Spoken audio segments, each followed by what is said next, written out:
It's not that you can't do it. It's just that you're fearing the unknown. You're fearing what you can't see. I too just last night had this conversation literally with a group of colleagues, because you always to surround yourself with people who are already where you're trying to go or where you're trying to be. And at dinner last night, I'm in my 10th year of running the charter school and as the founder of the school.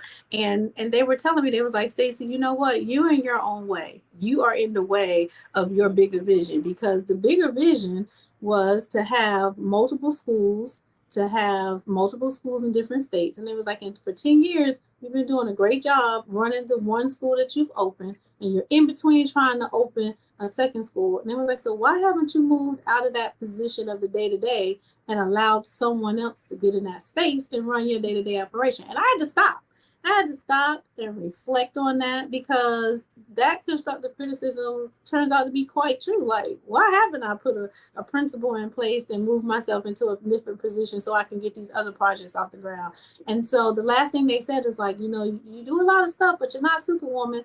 You really need to think about that. And so the hardest thing is to look within and say, how do I know when I'm in my own way? So I'm going to make some moves to what my colleagues told me, because that's exactly right. I got bigger projects to do, and I'm standing in fear. What's stopping me from doing that? Absolutely. Dr. Jennifer, talk to us about that, because in your work, Next is Now, we're like, what you say? How does that work, and what does that look like sometimes when we are just like paralyzed, by the possibility and the potential of being great?